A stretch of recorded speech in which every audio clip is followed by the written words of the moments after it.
Now, some of your detractors would love to mention some of your struggles in the early 2010s, getting a lot of Final Fours and not advancing beyond the Final Four. During those times when Wings was basically making it to Final Four after Final Four after Final Four, when you look back on it, why do you think it was that you guys were basically running up to the Final Four and being stopped from your point of view with hindsight?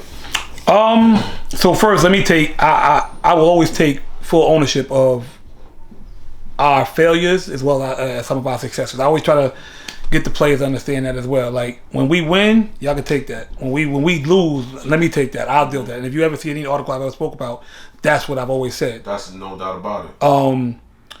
I think with us, it got to a point, honestly, where we became so dominant in the Bronx that we weren't in dogfights, right? So you can scrimmage somebody, you can go out of state and play non-league games, but if you're not being tested in the league every night, like, it's tough because you can get away. As much as I try to harp on the faults and make sure we're sharp, like, it's tough because we played a 2-3 zone and we beat Lehman by 100 twice that 2015 year. You know what I mean? Like, it's hard to keep the kids focused mentally and be able to develop and stay sharp physically. So now, come Borough time, you know, we gotta try to stay sharp. Then come city playoffs, we're trying to get back our sharpness during that time. So now we had enough talent to get to those Final Four games, but mentally and physically we weren't tested every night. Whereas Brooklyn AA, they were in a war every single night. Yes, sir. If you look at the teams that we lost to over those years, every team won the city title. City title, right. How many times was it that you guys lost to boys and girls during that time? So the High won 3 in a row. 3 in a row. 3 years in a row we lost to the High. Wow. In the Final Four. So talk to us about that three-peat, watching it outside looking in, and Coach Ruth Lovelace, especially at that time, man. Talk to us about that and how strong of a program boys and girls was at that time. They were loaded. Don't get me anything. Don't get it twisted. That was really a rivalry. I hated the High. You know, Mr. Cox. It's funny, right? Mr. Cox graduated from the High. Right. They used to always say that on TV. Right. So, you know, rightfully so, the High has this arrogance to them. You know what I mean? Yeah. Like, you know, they come in with their chants, do die best style. Although, like, and, you know, I'm a competitor. I'm like, we not doing this. This is not about to go down again, right? So, like I said, they were in wars every night. And I really think our shortcomings was we weren't in wars every night. They had super talent. Not to take nothing away from them. They had so much talent. Mike Taylor, Jeff Neverson, Antoine Slaughter, Leroy Eisler. You're right. Like, they had talent. Yeah. But I'm not going to sit here and say they were better than us just because they beat us. Mm-hmm. You understand what I'm saying? We had just as much talent. Y'all did. And we would just fall short, man. One year they smoked us. I'm not even going to hold you. We was down 30 at the half. Okay? I'm not even going to hold you. We was down. That was the year we beat Lincoln in the quarterfinals. Mm-hmm. And my guys celebrated. And I was mad. If you ever go back and you see that video, you'll see me actually on the court telling them, get off the court. They said, we ain't did nothing. Get off the court. We celebrated like we won the city. Mm-hmm. And we were done. I knew we were done. What year was this? Was this the year Lincoln, like Shaq Stokes and them? Yes, that was Shaq Stokes. We beat Shaq Stokes in the quarterfinals at St. John's. Because at that time, the quarters in the semis were at St. John's. And I'm like, it was funny because, you know, Deontay played with Shaq on Metro Hawks and stuff like that. So and Shaq was like the dude growing up and everything. They're going back and forth on the internet and like it's like a war of words. So I understood the energy, but I was trying to get them to understand it's only the quarterfinals. Right. We still got to turn around and play the number 1 seed in the city. But that week of practice was tough because at that time it was quarterfinals and semifinals was a week in between. It was tough because as much as I tried to get them to refocus, it was hard. We still, reporters are calling and still interviewing kids about us beating Lincoln because Lincoln was tiny. You know what I mean? Like, stuff like that. So we came out, man, and they blitzed us. And Sal will tell you, and to this day, you know, we hated Jeff Neverson's out there doing this. Flapping on us like, it was brutal because, I mean, they smoked us. Yeah. Like, we were down 30, I think 32 at the half. What do you say to your team? Like,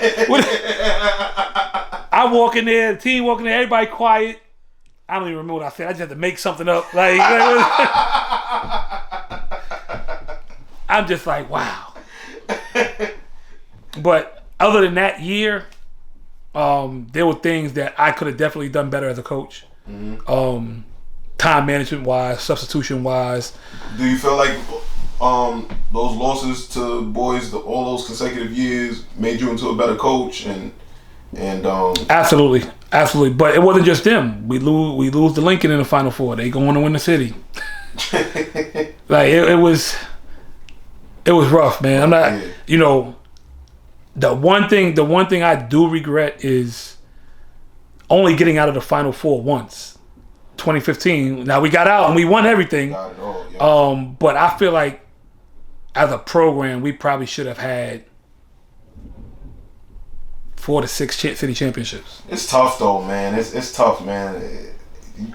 Nah, Gooch, it is tough, but we were loaded, Gooch. Yeah, y'all were. But winning is, and which we gonna talk about because you guys did win it all in 2015, man. But winning is hard, man, and we gonna talk about that. So I mean, coming in, yes, y'all 2015, y'all were the favorite, but just because you're the favorite don't mean it's gonna be a clean sweep. So that's the only year we were the favorite. Right. We were never favored before. Ever. Now, can you talk about how hard that is, being the favorite, and wasn't how hard. It is to keep kids focused?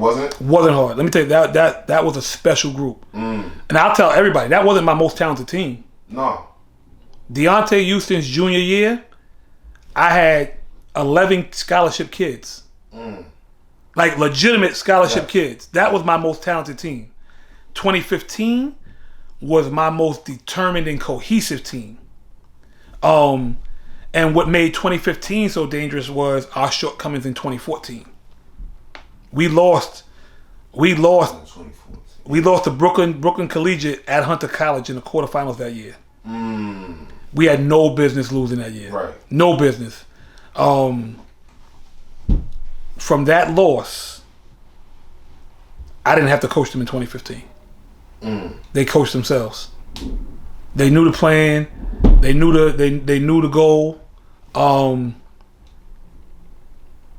we just steamrolled everybody. We never felt like your dudes were losing focus, losing sight on what it was for the season. Nothing. That was a special group, man. And I'm gonna tell you, people will, when you look at the 2015 team, the first two names you're gonna mention is Govan and Bowie. Yeah. But when you talk to anybody on that team, we don't win without Randy Corcoran. DeJour and Jesse will tell you that themselves. We don't win in 2015 without Randy Corcoran. And what was special about Randy during that year that helped you guys leave with the silver? You see how hard Randy played on both ends of the floor? Yes. He didn't accept anybody else giving anything less. He called you on it, whether it was DeJour, Jesse, Jose Perez, or Poppy, who's the 15th man on the team. If you didn't bring it every single day in practice and every single game, he wasn't having it. Accountability. And they were determined. They were determined. They were like, we're not losing. We shouldn't have lost last year. We're not losing this year. Got you. So you guys end up doing your thing, man. Basically dealing with everybody in the city, just vehemently. You end up winning the city chip by 4 over Cardozo. How tough of a game was that? That game wasn't tough. So that year we had one loss in the state of New York. We lost to Cardozo in the SNY championship. And again, I'm gonna take that on me, right? So high school rules: 3 fulls, 2 30s. TV game, national, when it's live television, you get the TV timeouts, but you only get 4 30s. So I thought I had one timeout because I normally hold a full in the 30, right? So I knew I had a 30 left. I'm like, all right, cool. I thought I had a 30 left, right? And I called it, and we got a tech. And we ended up losing to Cardozo in the SNY. But Cardozo also did something that forced my hand. But before that, you see me after SNY kind of got mad at me because I was so focused on taking blame for that loss, and I felt bad for my guys because it wasn't their fault. You'll see me during live television that they're presenting. They at that time they made us stand. They made us stand there while Cardozo got the award. They made both teams. I'm like, I remember that joint. I'm fuming. Yeah. Like I'm fuming. And when they come back to live TV, you see my back to the camera, and I'm talking to my team, and my exact words to them was, "I apologize. This one's on me. We're not losing to nobody for the rest of the year." So you see the camera when she's tapping my shoulder, and I'm like shrugging her off because my guys are distraught. Right. But I turned around and so that Cardozo's defense that day made me put Jose Perez in the starting lineup because I was starting RJ, and they had Ray Salnave guarding RJ, but Ray Salnave stood in the paint the whole time. I said, all right, you know what? And I'm going to put another offensive player in the game. What you going to do now? And from that moment on, it was over.